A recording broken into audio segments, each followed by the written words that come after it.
ఏం తమ్ముళ్ళు హుషారుగా ఉన్నారా? ఏమమ్మా ఆడబిడ్డలు మీరు కూడా హుషారుగా ఉన్నారా? చాలా రోజులైంది నర్సాపూర్కి వచ్చి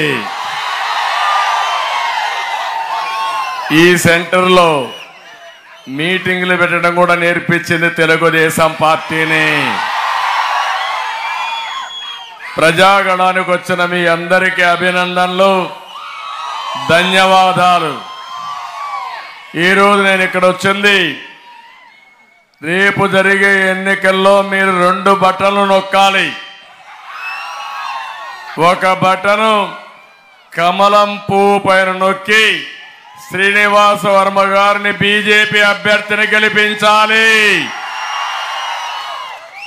రెండో బటను పక్కనే ఉన్నాడు నాయకర్,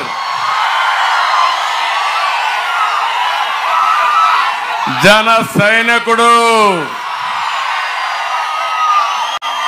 జనసేనాని ప్రతినిధి.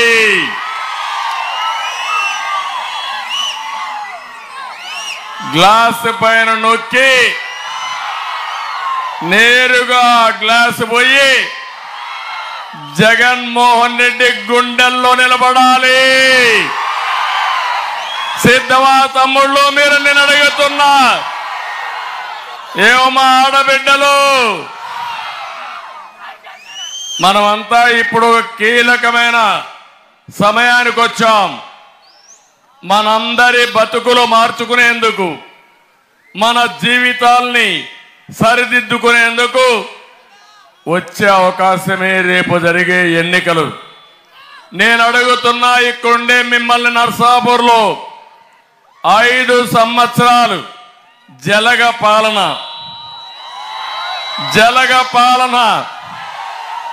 మీ జీవితాల్లో ఏమైనా మిగిలిందా అని మిమ్మల్ని అడుగుతున్నా. మీరు బాగుందనుకుంటే చెప్పండి, నేను మాట్లాడను, కానీ మీరే నిర్ణయించాల్సిన అవసరం ఉంది. ఏ వర్గమైనా బాగున్నారా తమ్ముళ్ళు అని మిమ్మల్ని అడుగుతున్నా. ఏమమ్మా మీరన్నా బాగున్నారా? అంటే మన జీవితాలన్నీ కూడా బుగ్గైపోయినాయి. ఈ పిల్లల భవిష్యత్తు అంధకారం అయ్యే పరిస్థితి అవునా కాదా అని నేను అడుగుతున్నా. చెప్పుకుంటూ పోతే ఈరోజు రేపు కూడా దాలది ఇక్కడే. ఈ వర్గం ఆ వర్గం అని లేదు, అన్ని వర్గాలు సంక్షోభంలో పడ్డాయా లేదా? ఇబ్బందుల్లో ఉన్నారా లేదా? మీరు మీ ఆదాయం పెరిగిందా? ఖర్చులు పెరిగాయా లేదా? జీవన ప్రమాణాలు తగ్గాయా లేదా? ఏ ప్రభుత్వం అయినా ఖర్చులు తగ్గించి ఆదాయాన్ని పెంచి మీ యొక్క మెరుగైన జీవన ప్రమాణాలు ఇవ్వడం ఆ ప్రభుత్వ లక్షణం. ఈరోజు మీరు చూడండి, నరేంద్ర మోడీ గారి నాయకత్వంలో దేశం దూసుకుపోతా ఉంటే జగన్మోహన్ రెడ్డి రివర్స్ పాలనలో రివర్స్ లో పోతా ఉంది మన రాష్ట్రం. దీనికి మీరు ఆమోదిస్తారా అని మిమ్మల్ని అడుగుతున్నా. తమ్ముళ్ళు, కొన్ని ఉదాహరణలు. ఆంధ్రప్రదేశ్ రైతు, ఏ రైతైనా బాగున్నాడా తమ్ముడు? బాగున్నాడా అని మిమ్మల్ని అడుగుతున్నా. అందరికీ అన్నం పెట్టే రైతు. ఎప్పుడో ధవళేశ్వరం బ్యారేజ్ కట్టాడు పుణ్యాత్ముడు కాటన్ ద్వారా. ఇప్పుడు కూడా పేరెత్తగానే ధవళేశ్వరం అనగానే మీకు గుర్తొచ్చేది ఎవరని మిమ్మల్ని అడుగుతున్నా. కాటన్ ద్వారా. మన దేశస్తుడా? ఒక విదేశా నుంచి పరిపాలించడానికి వచ్చాడు. మన కరువు చూశాడు. కరువు చూసిన తర్వాత ధవళేశ్వరం బ్యారేజ్ కట్టాడు.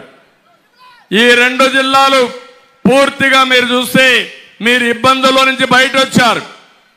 అది ఆయన చూపించిన చొరవ, మీరు గుర్తుపెట్టుకున్న విధానం. ఒక్క విషయం గుర్తుపెట్టుకోవాలి, రైతును సరిగా చూసుకుంటే మనకు ఎలాంటి ఇబ్బంది లేకుండా తిండి పెట్టే సత్తా ఉండేది ఒక రైతాంగానికి. అవునా కాదా అని మిమ్మల్ని అడుగుతున్నా. ఏ రంగమైనా పర్వాలేదు కానీ, ఏది నష్టపోయినా పర్వాలేదు కానీ, రైతు నష్టపోతే మాత్రం ఆ దేశం బాగుపడదని చెప్పి కూడా నేను మీకు తెలియజేస్తున్నా. డబ్బులు సంపాదిస్తాం, టెక్నాలజీ మనం అడాప్ట్ చేసుకుంటాం, అధికారం వస్తుంది, కనీసం తిండి లేకపోతే బతికే పరిస్థితుందా తమ్ముళ్ళు అని అడుగుతున్నా. అలాంటి అన్నదాత ఈరోజు ఇబ్బందుల్లో ఉన్నాడా లేదా అని మిమ్మల్ని అడుగుతున్నాను.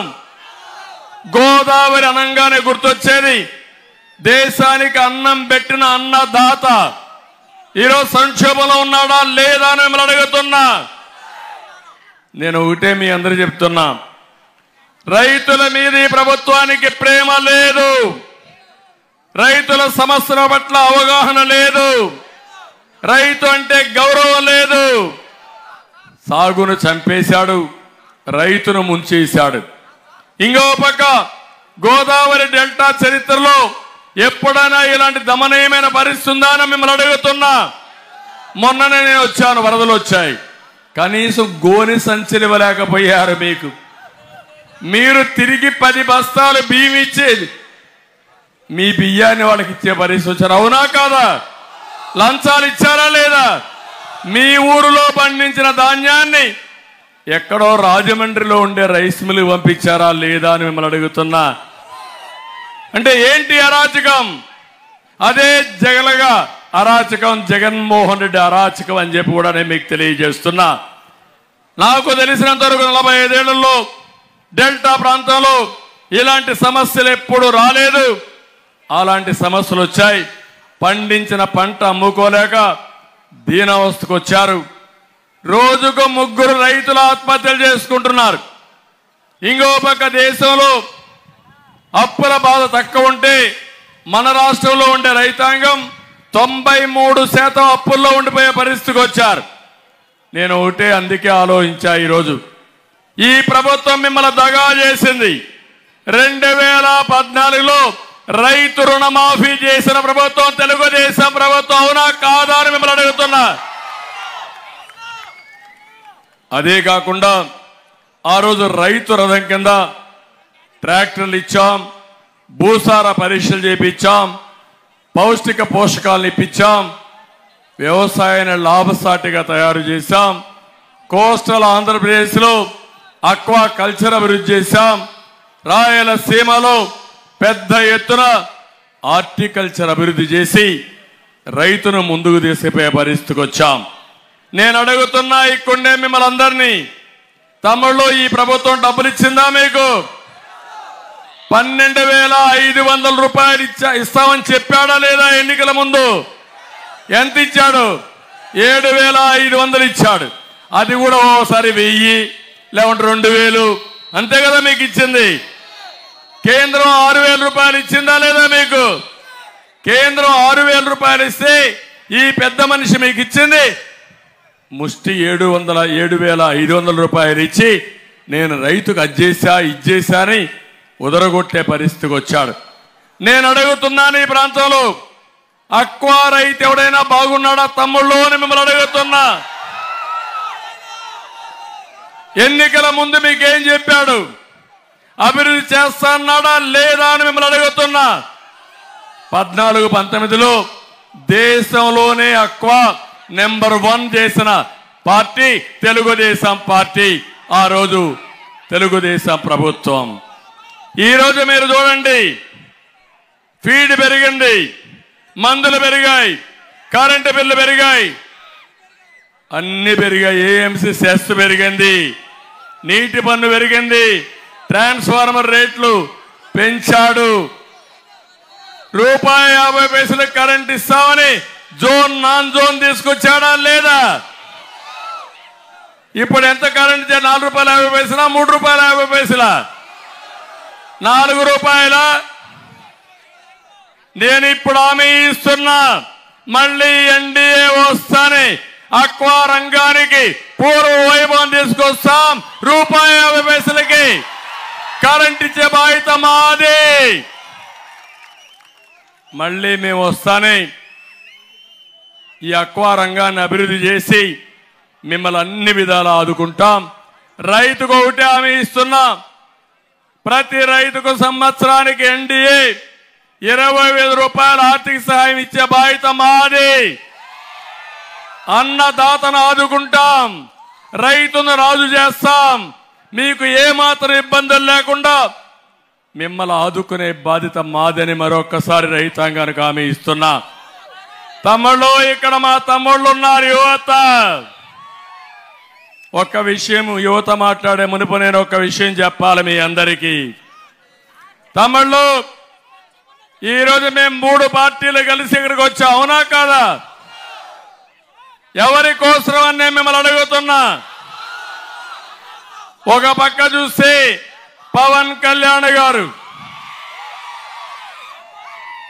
రాష్ట్రం అంటే ఒక అభిమానం ఉండే నాయకుడు, పేదవాళ్ళకు అండగా ఉండాలనే ఆలోచనతో వచ్చిన వ్యక్తి. రాజకీయాలంటే వ్యాపారం కాదు, సేవాభావం అని చాటి చెప్పిన వ్యక్తి పవన్ కళ్యాణ్ గారు. ఇక్కడ మా జన సైనికులు ఉన్నారు, ఉత్సాహంగా ఉన్నారు. మొట్టమొదటిసారిగా మీరు ఒక్కసారి ఆలోచిస్తే ఆంధ్రప్రదేశ్ రాష్ట్రం నష్టపోతా ఉంది. వైఎస్ఆర్ కాంగ్రెస్ వ్యతిరేక ఓటు చేయకూడదు, అన్ని రాజకీయ పార్టీలు కలిసి పోటీ చేయాలి. ఈ రాష్ట్రాన్ని వైసీపీ విముక్త రాష్ట్రంగా తయారు చేయాలని చెప్పిన వ్యక్తి పవన్ కళ్యాణ్ గారు అని చెప్పి కూడా నేను మీకు తెలియజేస్తున్నా. అలాంటి వ్యక్తి ఈరోజు కలిసి ఒక అలయన్స్ మేమందరం కూడా ఒక జట్టు కట్టాం. రెండోది నరేంద్ర మోడీ గారు ఈ రాష్ట్రాన్ని, ఈ దేశాన్ని ప్రపంచ దేశాల్లో ఒక అగ్రదేశంగా తయారు చేయాలని అనేక కార్యక్రమాలకు రూపకల్పన కల్పించిన వ్యక్తి నరేంద్ర మోడీ గారు. ఈరోజు నేను మొన్న కూడా చెప్పాను, 2047కి భారతదేశం నెంబర్ 1 దేశంగా తయారవుతుంది. ప్రపంచంలో ఉండే భారతీయులు నెంబర్ 1గా తయారవుతారు. అది సాధ్యం నరేంద్ర మోడీ గారి నాయకత్వంలో అని చెప్పి నేను మీకు తెలియజేస్తున్నా. అందుకే ఈరోజు బీజేపీ కేంద్రంలో ఉంది. ఎవ్వరికి అనుమానం అవసరం లేదు, మళ్ళీ వచ్చేది ఎన్డీఏ గవర్నమెంటే కేంద్రంలో. 400 సీట్లు అక్కడ వస్తాయి. మన ఆలోచన 160+ ఇక్కడ రావాలి. 24 పార్లమెంట్లు గెలవాలి. అప్పుడే మన అభివృద్ధి జరుగుతుంది. తమ్ముళ్ళు, నష్టపోయిన రాష్ట్రం 13 లక్షల కోట్ల రూపాయల అప్పు తెచ్చాడు. మన నెత్తిన అప్పుల కుంపటి ఉంది. నేను ఒకటి అడుగుతున్నా మిమ్మల్ని, మీ ఇంటి పైన ట్యాంక్ ఉంటుంది, ట్యాంకులో నీళ్లుంటే కొళాయిలో నీళ్లు వస్తాయి, అంతేనా? ట్యాంకులో నీళ్లు లేకపోతే కొళాయిలో నీళ్లు రావు, అంతే కదా? అదే పరిస్థితి మన రాష్ట్ర పరిస్థితి. నిన్నే ఖజానా ఖాళీ అయిపోయింది. ఈరోజు 5వ తారీఖు ఉద్యోగస్తులకు జీతాలు వచ్చాయా తమ్ముళ్ళు అని మిమ్మల్ని అడుగుతున్నా. ఉద్యోగాలు చేసినటువంటి పింఛన్ ఇచ్చే వాళ్ళకి పింఛన్లు వచ్చాయా అని మిమ్మల్ని అడుగుతున్నా. నిన్న కూడా వృద్ధులకు వికలాంగులకు పింఛన్లు ఇవ్వలేక డ్రామాలు ఆడి శవ రాజకీయాలు చేసిన నీచుడు ఈ జగన్మోహన్ రెడ్డి అని చెప్పి కూడా నేను మీకు తెలియజేస్తున్నా. ఎందుకు ఈ మాట వాడుతున్నానంటే, ఎప్పుడు కూడా ఈ పార్టీ డిఎన్ఏలో ఉంది శవ రాజకీయం. తండ్రి చనిపోతే తండ్రి లేని బిడ్డను వచ్చి సానుభూతి పొందాడు. బాబాయిని ఈయనే చంపేసి మా తండ్రి పోయాడు, బాబాయ్ లేడు, ఓటేమని అడిగే పరిస్థితి వచ్చాడు. ఈయన్ని చూస్తే నాకు ఒకటి గుర్తొస్తుంది. పాత రోజుల్లో నాగభూషణం అని ఒక సినిమాలో విలన్ ఉండేవాడు, జ్ఞాపకం తమ్ముళ్ళు. వీళ్లే చంపేసి, వీళ్లే దండేసి, వీళ్లే సానుభూతి కోసం ప్రయత్నం చేసి ఆ కేసు ఎదురువాళ్ళ పైన పెట్టేసి ఆ రకం వీళ్ళు. అవునా కాదా మీరు? నేను అందుకే నిన్న మొన్న చెప్పాను, వైఎస్ఆర్ కాంగ్రెస్ పార్టీ ఫ్యాన్ ఇది, అరిగిపోయింది, తిరిగే పరిస్థితులు లేదు. తిరగని ఫ్యాన్ మనకు కావాలన్నా అని మిమ్మల్ని అడుగుతున్నా. ఫ్యాన్ ని ముక్కలు ముక్కలు చేయాలి, డస్ట్బిన్ లో పారేయాలి. అదే సమయంలో జగన్మోహన్ రెడ్డి గొడ్డలు పెట్టుకొని సింబల్గా, ఎందుకంటే గొడ్డలి పోటు ఎదురు తిరిగితే గొడ్డలి వేటు. అదే కదా ఈ రాష్ట్రంలో. ఎవరైనా ఇబ్బందుల్లో లేనివాడు ఎవరైనా ఉన్నారా అని మిమ్మల్ని అడుగుతున్నా. నాలాంటి వాడి జోలికి 40 ఏళ్ళు ఎవడు రాలా. వచ్చాడు బచ్చా, చూపిస్తా, వదిలిపెట్టను. ఏంటో ఆయన ప్లేస్ చరిత్రలో చూపించే బాధ్యత నాది.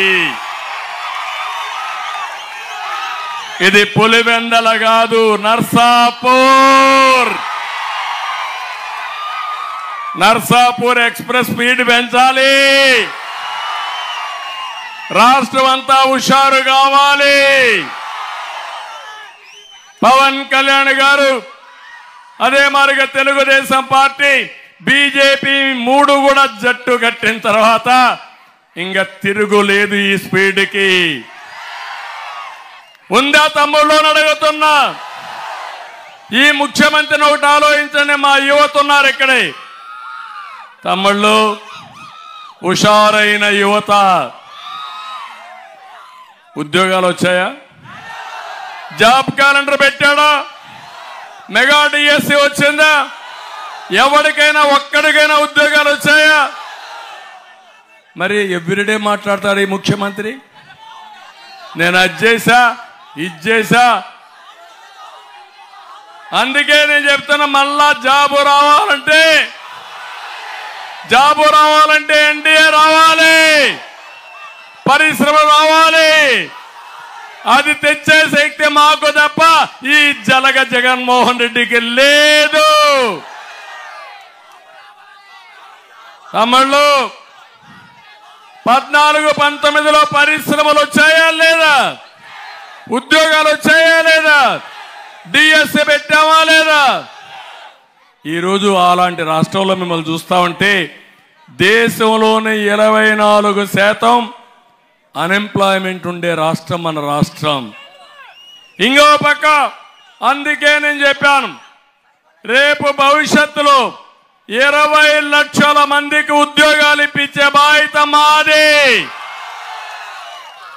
సంవత్సరానికి 4 లక్షలు. మా యువతకు ఒకటే హామీ ఇస్తున్నా, మమ్మల్ని నమ్మండి, మీ భవిష్యత్తుకు తిరుగుండదని మరొక్కసారి మీ అందరికీ హామీ ఇస్తున్నా. మెగా డిఎస్సి పెడతాం, ఉద్యోగాలు ఇస్తాం, ఇంకో పక్క జాబ్ క్యాలెండర్ ఇస్తాం, సర్వీస్ కమిషన్ లో ఉద్యోగాలను నోటిఫై చేస్తాం. మళ్ళీ హామీ ఇస్తున్నా, ఈ ఉద్యోగం వచ్చే వరకు మీ అందరికీ 3,000 రూపాయలు నెలకు నిరుద్యోగ భృతి ఇచ్చే బాధ్యత మాదని మీ అందరికీ హామీ ఇస్తున్నా. ఏం తమ్ముళ్ళు, నేనున్నప్పుడు మీకు నిరుద్యోగ భృతి ఇచ్చామా లేదా అని అడుగుతున్నా. ఎప్పుడు కూడా నేను ఒకటి ఆలోచించా, యువత దేశానికి సంపద.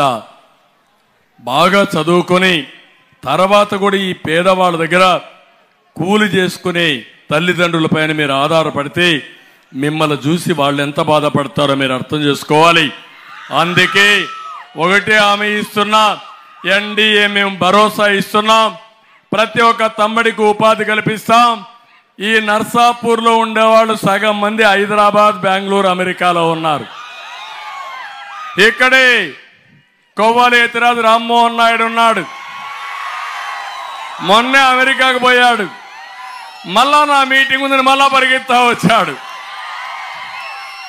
ఒక 2 ఏళ్లలో 30 సార్లు అక్కడికి ఇక్కడికి తిరిగేశాడు.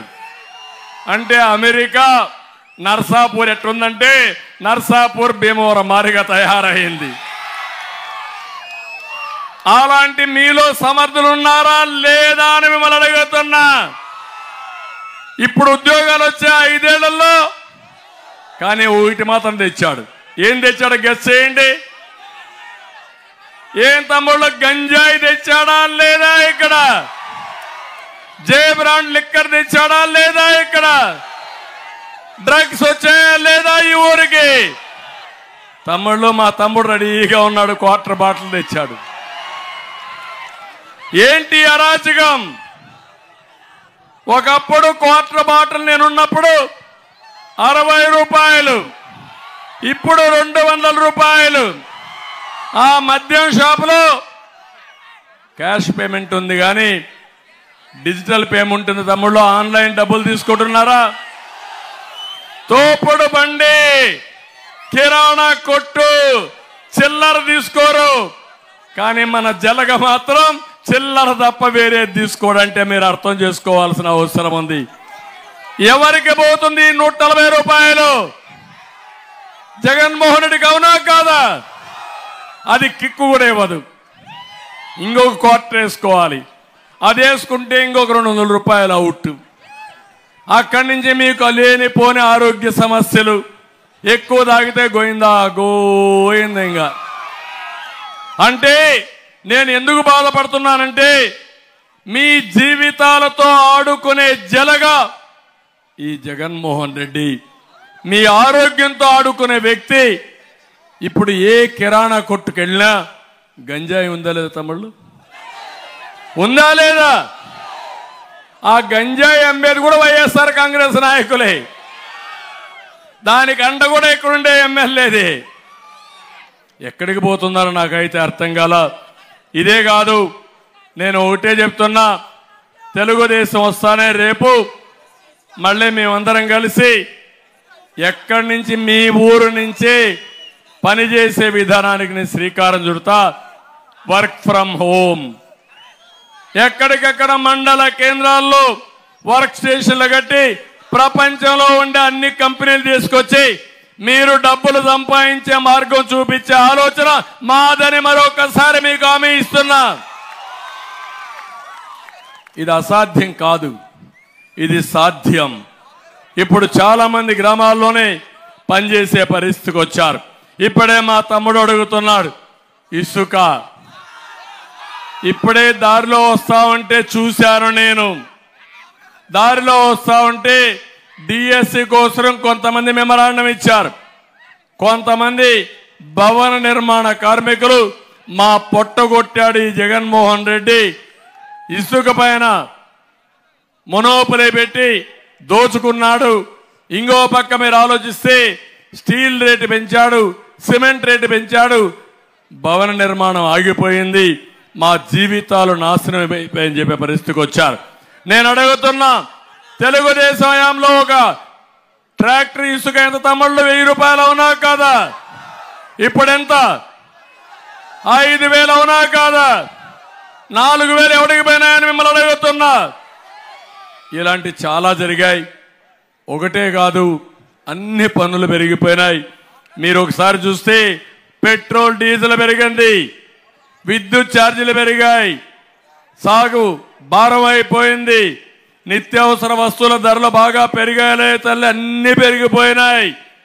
ఇంకో పక్క మీరు చూస్తే ఎవరికి ఆదాయం లేదు, ఇంకో పక్క ఖర్చులు పెరిగాయి, ఎన్నో ఇబ్బందుల్లో ఉన్నారు. అందుకే నేను ఆలోచించా, ఒకే కార్యక్రమంతో ముందుకు వచ్చాం. సూపర్ 6 పెట్టి 6 కార్యక్రమాలతో మీ జీవితాల్లో వెలుగు చూపించాలని ముందుకొచ్చామని మా ఆడబిడ్డలందరికీ హామీ ఇస్తున్నా. ఏమమ్మా, డాక్రా సంఘాలు పెట్టింది తెలుగుదేశం పార్టీ అధికారం ఉన్నప్పుడు, అవునా కాదా? మీకు ఆస్తిలో సమాన హక్కు ఇచ్చిన పార్టీ తెలుగుదేశం పార్టీ, అవునా కాదా? ఇంకో పక్క మీ పిల్లలకు ఉద్యోగాల్లో కాలేజీల్లో రిజర్వేషన్లు పెట్టిన పార్టీ తెలుగుదేశం పార్టీ. ఈరోజు హామీ ఇస్తున్నా, ఆడబిడ్డలందరికీ ఆర్థికంగా పైకి తేవడానికి 4 కార్యక్రమాలు ఇచ్చాను. ఒకటి ఆడబిడ్డ నిధి, నెలకు 1500 రూపాయలు. 18 సంవత్సరాలు పైబడిన ఆడబిడ్డలకి 59 సంవత్సరాల వరకు నెల 1500 మీ అకౌంట్లో వేస్తా.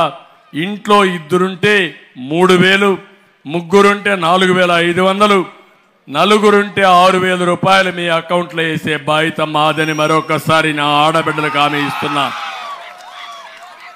దీనివల్ల మీరు ఆదాయం పెంచుకునే పరిస్థితి వస్తుంది.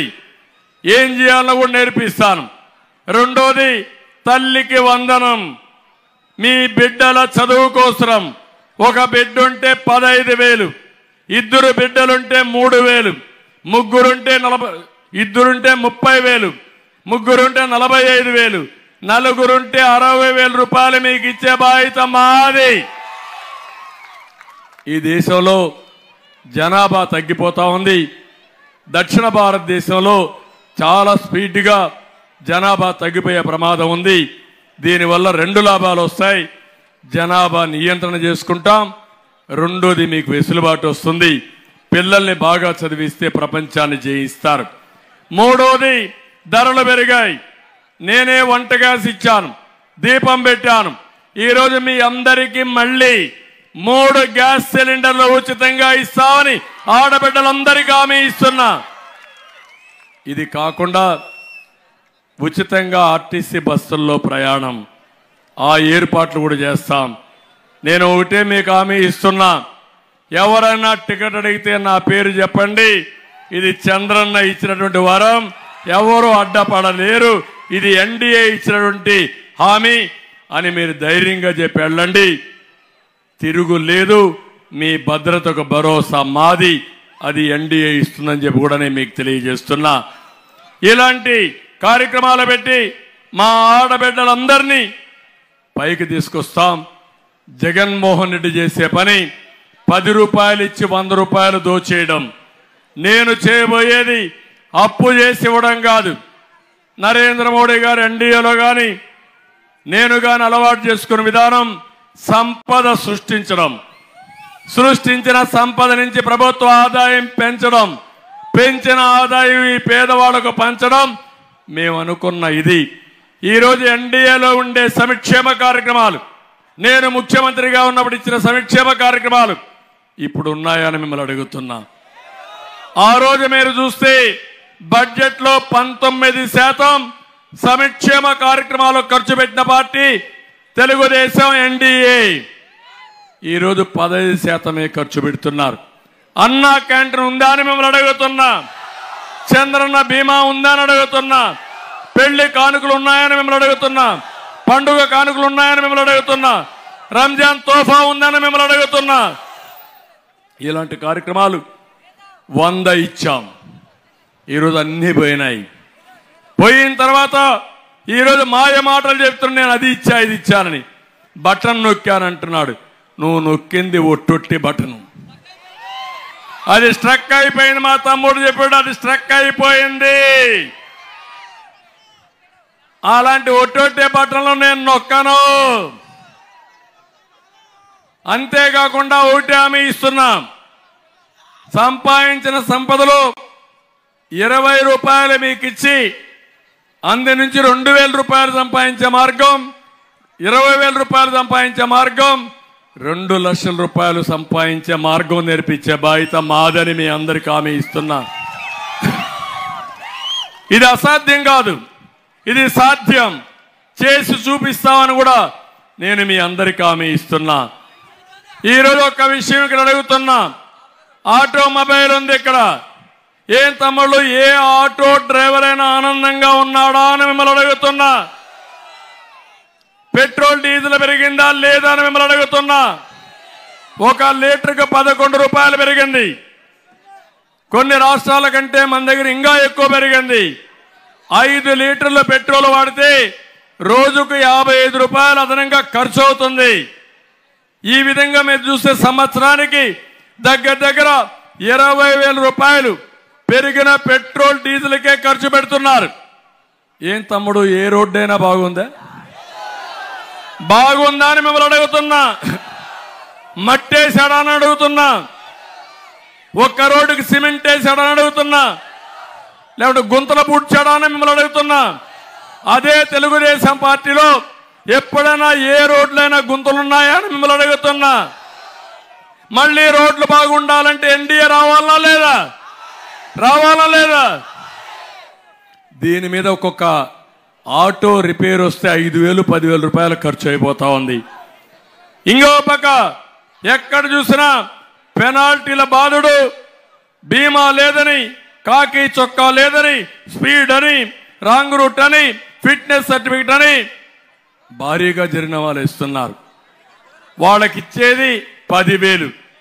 7 లక్షల మంది ఆటో డ్రైవర్లుంటే ఇచ్చేది 2,10,000 మందికి. దీనివల్ల ఆదాయం 2,000 కోట్లు, తిరిగి ఇచ్చేది 200 కోట్లు. అదే జలగ ప్రభుత్వం. దోచింది 2,000, ఇచ్చింది 200 అంటే 10% తమ్ముళ్ళు. అది మీరు అర్థం చేసుకోవాలి. ఇలాంటి ప్రభుత్వం మంచిది కాదని చెప్పి కూడా నేను మీకు తెలియజేస్తున్నా. దీనికి తోడుగా గ్రీన్ ట్యాక్స్ వేశాడు. ఆటోమొబైల్ రంగం పూర్తిగా క్షీణించిపోయింది, దివాలా తీసింది. నేను ఒకటే మీ అందరికీ హామీ ఇస్తున్నా, మళ్ళీ ఈ రంగాన్ని బాగు చేసే బాధ్యత మాది. న్యాయం చేస్తాం. అన్ని రంగాలు సర్వనాశనం అయిపోయినాయి, అన్ని వ్యవస్థలు పతనావస్థకు వెళ్ళాయి. ఈ రాష్ట్రంలో బాగుపడింది ఒక్క జగన్మోహన్ రెడ్డి ఒక్కడే. ఇక్కడ అందరం మునిగిపోయా, అవునా కాదా? నేను అందుకే అడుగుతున్నా మిమ్మల్ని. జగన్మోహన్ రెడ్డి ఇప్పుడు తిరుగుతున్నాడు సిద్ధమని, ఇప్పుడు కొత్తగా వచ్చాడు మేము సిద్ధమని. నేను మిమ్మల్ని అడుగుతున్నా, మేము కూడా నర్సాపూర్లో సిద్ధం జగన్మోహన్ రెడ్డిని ఓడించడానికి. అవునా కాదా తమ్ముళ్ళని మిమ్మల్ని అడుగుతున్నా. అందుకే మా బాధ్యత మేం చేస్తున్నాం. 3 పార్టీలు కూడా ఒకే ఆలోచన. 3 జెండాలు వేరే కావచ్చేమో కానీ అజెండా ఒకటే. ఆ అజెండా ఈ రాష్ట్రాన్ని బాగు చేయడం, మీ జీవితాల్లో వెలుగు తీసుకురావడం. మీరు ఈ విషయాలు ఆలోచించాలి. ప్రతి ఒక్క ఇంట్లో కూర్చోండి. మీరు, మీ కుటుంబ సభ్యులు, మీ స్నేహితులు, మీ బంధువులు ఇళ్ళలో ఆలోచించండి, రచ్చబండ్లో ఆలోచించండి, బస్సుల్లో ప్రయాణం చేసి ఆలోచించండి. మళ్ళా మీ పిల్లలకు భవిష్యత్తు ఉండాలంటే ఎన్డీఏ తప్ప వేరే ఆల్టర్నేటివ్ లేదని మీ అందరికీ తెలియజేస్తున్నా. ఇక్కడ నర్సాపూర్ ఎమ్మెల్యే ఉన్నాడు, ముదునూరి. చాలా మహాముదురు, మామూలు ముదురు కాదు ఇతను. సర్వం దోచేసినటువంటి మహాముదురు. ఏటిగట్టు పనులు నాసిరకం చేశాడా లేదా?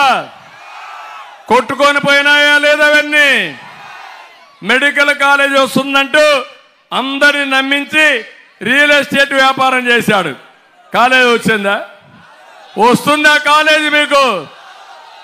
మళ్ళీ ఇక్కడ నాయకుడిని గెలిపించండి. తెలుగుదేశం పార్టీ సైనికులకు ఉన్నారు.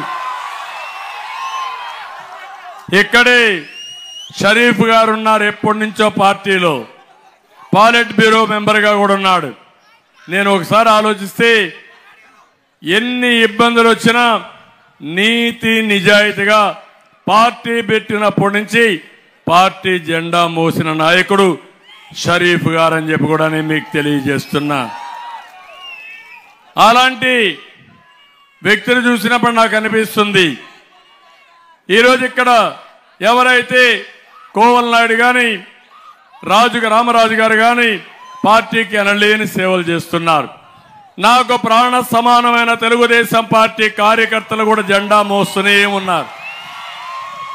అధికారంలో ఉన్న, ప్రతిపక్షంలో ఉన్న, మిత్రపక్షాలకు సీట్లు ఇచ్చిన, జెండాలో మోసిన మా కార్యకర్తల్ని జీవితంలో ఎప్పుడూ మర్చిపోలేను. మీ త్యాగం వృధా కాదు. నేను అండగా ఉంటా, మేమందరం కూడా అండగా ఉంటాం. 3 పార్టీల నాయకులకి, కార్యకర్తలకు ఒకటే విజ్ఞప్తి చేస్తున్నాం. కేంద్రంలో, రాష్ట్రంలో 2 ప్రభుత్వాలు ఉంటాయి. నాయకులకు, కార్యకర్తలకి తగిన గుర్తింపు, మీకు న్యాయం చేసే బాధ్యత మాదని మరొక్కసారి మీ అందరికీ హామీ ఇస్తున్నా. ఈరోజు ఇక్కడికి వచ్చినప్పుడు సెంటు పట్టాలు రైతు వద్ద తక్కువ ధరకొని కడాన సెంటు పట్టాలో కూడా లంచం మెక్కేసిన వ్యక్తి ఈ మహాముదురు. అవునా కదా? చేశాడా లేదా? ఇంకో పక్క ఈరోజు మీరు చూస్తే అక్రమ రవాణాతో ఇసుక ఎంత సంపాదించారు తమ్ముళ్ళు? ఎన్ని కోట్లు? లెక్కేలేదు, లెక్కేయలేము. కనీసం ఒక 30 కోట్లు ఉంటుందా?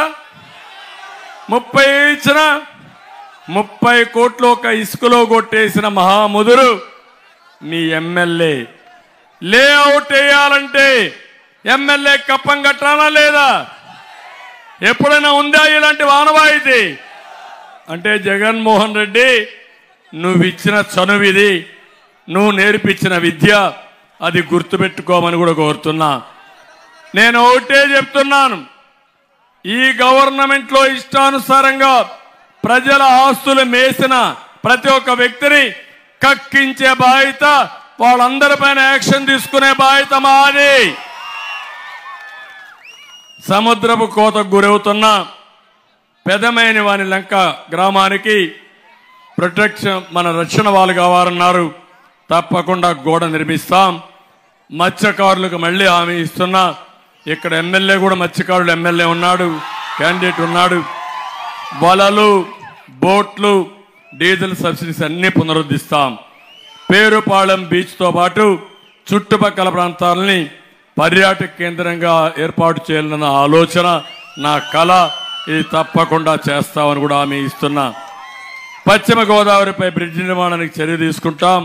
వశిష్ఠ గోదావరిపై బ్రిడ్జికి, అదే మరి బియ్యపు తిప్ప షిప్పింగ్ హార్బర్ నిర్మాణం చేయాలి. ఎప్పటి నుంచో ఉంది. దీన్ని చేసి ఈ ప్రాంతాన్ని అభివృద్ధి చేయాల్సిన అవసరం ఉంది, చేస్తాం. పేదలకు ఏదైతే మీకు ఇంటి జాగాలు ఎక్కువగా ఇబ్బంది ఉంది, నేను ఒకటే హామీ ఇస్తున్నా, 2 సెంట్ల భూమి మీకు ఇచ్చే బాధ్యత మాదని మీ అందరికీ హామీ ఇస్తున్నా. ప్రతి ఇంటికి తాగునీరు, ఇప్పుడే చెప్పారు, నీటి సమస్య ఎక్కువ ఉంది, అందుకే హామీ ఇస్తున్నా. ఇక్కడ ఎక్కువ చెరువుల ట్యాంకులు ఉన్నాయి, భూగర్భ జలాలు కూడా సరిగా ఉండవు. దీనికి తోడుగా వాటర్ స్కీమ్స్ అన్ని కూడా లేని పరిస్థితి వస్తుంది. అందుకే నేను ఇచ్చే హామీ, మీ అందరికీ తప్పకుండా వాటర్ స్కీమ్ పెడతాం. అందరికీ సురక్షిత మంచినీళ్ళు ఇచ్చే బాధ్యత, ఇంటింటికి కొళ్ళాయి ద్వారా నీళ్ళు ఇచ్చే బాధ్యత మేము తీసుకుంటామని మీ అందరికీ హామీ ఇస్తున్నా. టౌన్లోకి వస్తే ఏదైతే ఇక్కడంతా కూడా ఒక ముఖ్యమైన సమస్య మీకు ఉంది, భూగర్భ ఏదైతే అండర్ గ్రౌండ్ డ్రైనేజ్ ద్వారా 2 కూడా తాగునీరు, మురుగునీరు కలిసిపోతున్నాయి. దీనివల్ల కంటామినేషన్ పెరుగుతుందని చెప్పారు. తప్పకుండా హామీ ఇస్తున్నా, అండర్ గ్రౌండ్ డ్రైనేజ్ పూర్తి చేసే బాధ్యత కూడా మేము తీసుకుంటాం. ఇది కాకుండా ఇంకొక పక్క ఏవైతే సమస్యలు ఈరోజు మీరు చెప్పారో అవన్నీ చేస్తూనే ఇప్పుడే లాయర్లు అందరూ వచ్చారు. ఎప్పుడు కోర్టులో ఆర్గ్యూ చేసే లాయర్లు ఇప్పుడు ప్రజా కోర్టు కూడా వచ్చారు. కొత్తగా ఒక చట్టం తీసుకొచ్చారు, ఏపీ భూ హక్కుల చట్టం 27. దీనివల్ల తమ్ముళ్ళు ఇప్పుడు ప్రభుత్వ ఆస్తులే తాకట్టు పెట్టాడు, రేపటి నుంచి మీ ఇండ్లు, మీ భూమి కూడా తాకట్టు పెట్టేస్తాడు. ఈ దుర్మార్గుడు ఆ పరిస్థితికి వస్తాడు. ఈ చట్టం వస్తే ఎవరి ఆస్తులకు రక్షణ లేదు. బ్రిటిష్ వాళ్ళు చేయలేని పని ఈ దుర్మార్గుడు చేసే పరిస్థితికి వచ్చాడు. ఇది చాలా ప్రమాదకరమైన చట్టం. మొన్నే మీరు చూశారు, ఒంటిమిట్ట ఒక చేనేత కార్మికుడు భూమి 4 ఎకరాలుంటే ఆ భూమి ఆయనకు హక్కుంటే అప్పులైనాక అమ్మేద్దాం అనుకున్నాడు. అమ్మేయాలని చూస్తే దుర్మార్గులు రికార్డు మార్చేశారు. రికార్డు మారిస్తే తిరిగాడు, అప్పులు చేశాడు, లంచాలు ఇచ్చాడు, ఎవరో పట్టించుకోలేదు. జీవితమైన ఆశ వదులుకొని రైల్వే లైన్ కింద పడుకొని ప్రాణత్యాగం చేశాడు. అది చూసిన తర్వాత వాళ్ళ ఇంట్లో భార్య, కూతురు విషం దాగి చనిపోయారు. రేపు కూడా మనకైతే అదే. ఇలాంటి చట్టాలు వస్తే, ఇలాంటి రాక్షసుడు ముఖ్యమంత్రిగా ఉంటే, ఇలాంటి ముఖ్యమంత్రిని ఏ భాషలో తిట్టాలి నాకైతే అర్థం కాదు. రాక్షసుడు అనాలనా, నరరూప అంత కూడా అనాలనా, లేవంటే సైకోనా, లేవంటే ఏం మనిషో నాకైతే అర్థం కాల. మీకేమైనా అర్థమైందా తమ్ముళ్ళు అని మిమ్మల్ని అడుగుతున్నా. మీరు ఒకటే గుర్తుపెట్టుకోండి, ఏదో అరెస్ట్ చేస్తే చంద్రబాబు నాయుడుని అరెస్ట్ చేశారు మాకెందుకు అనుకుంటే, నన్ను అరెస్ట్ చేస్తేనే, పవన్ కళ్యాణ్ అరెస్ట్ చేస్తేనే దిక్కు, లేకపోతే మీరు ఒక దిక్కు తమ్ముళ్ళు అని మిమ్మల్ని అడుగుతున్నా. అంటే సామాన్య ప్రజానీకానికి రక్షణ ఉందా అని మిమ్మల్ని అడుగుతున్నా. ఇక్కడ కూడా నేను చెప్తున్నా, పోలీసులు ఇప్పుడు కూడా కేసులు ఎమ్మెల్యేలు చెప్తే ఇష్టానుసారంగా టీడీపీ, బీజేపీ, జేఎస్పీ కార్యకర్తల పైన కేసులు పెడుతున్నారు. నేను ఒకటే చెప్తున్నా, ధర్మం ప్రకారం పనిచేయండి, చట్ట ప్రకారం పనిచేయండి. ఎన్నికలు వచ్చేసాయి, 40 రోజులు కూడా లేదు, 39 రోజులే ఎక్స్పైర్ అయిపోయిన మెడిసిన్ ఇది. జగన్మోహన్ రెడ్డి పవర్ అయిపోయింది, ఉండదు. ప్రజల్లో తీవ్రమైన వ్యతిరేకత ఉందా లేదా అని మిమ్మల్ని అడుగుతున్నా. అదే ఇంకొక విషయం హెచ్చరిస్తున్నా మిమ్మల్ని అందరినీ, ఏమాత్రం అజాగ్రత్త చూపించినా, ఏమవుతుందనే ఆలోచన వచ్చినా ఒకే మార్గం, మీకు రాబోయే రోజుల్లో బానిసలుగా బతకడం, ఆయన చెప్పింది చేయడం. అలాంటి దరిద్రమైన రాజకీయాలు చేస్తున్నాడు. అందుకే నా పంతం సైకో పోవాలి, రాష్ట్రం బాగుపడాలి. అందుకే మేము ముగ్గురం కలిసి వచ్చాం మీ దగ్గరికి. ఈ రోజు నుంచి చర్చ జరగాలి. 13వ తారీఖు పోలింగ్ బూత్ పోయే వరకు మీరు అందరూ ఆలోచించాలి. ఒక వ్యక్తి 10 మందికి చెప్పాలి, 10 మంది 100 మందికి చెప్పాలి. ఎవరికైనా తెలియకపోతే పదే చెప్పాలి. ఇతను ఇచ్చేది 10 రూపాయలు, దోచేది 10 రూపాయలని ఉదాహరణలతో చెప్పి రాష్ట్రాన్ని కాపాడుకోవడంలో మీ బాధ్యత మీరు నెరవేర్చండి, మా బాధ్యత మేము నెరవేరుస్తామని మరొకసారి పిలిపిస్తున్నా. దానికోసమే మీ అందరి సహకారం కావాలి. ఆ సహకారం చేయమని, మళ్ళీ మేము చేసే కృషి మళ్ళా మీరు ఒక్కసారి ఆలోచించాలని. ఈరోజు మత్స్యకారుడు సముద్రంలో చనిపోతే వెంటనే పరిహారం ఇవ్వాలని చెప్పి కోరారు. తప్పకుండా మత్స్యకారుల్ని పూర్తిగా ఆదుకునే బాధ్యత, వాళ్ళకు ప్రత్యేకమైన పాలసీ ఇచ్చే బాధ్యత మేము తీసుకుంటామని మరొక్కసారి మీకు కోరుకుంటూ, మీ అందరూ చూపించిన అభిమానానికి చాలా రోజుల తర్వాత నర్సాపూర్కి వచ్చా. మీ అభిమానం ఏమీ తగ్గలేదు. మీ అభిమానాన్ని నా గుండెల్లో పెట్టుకుని నర్సాపూర్కి అండగా ఉంటానని మరొక్కసారి తెలియజేసుకుంటూ అందరికీ నమస్కారాలు. జై హింద్. You ready?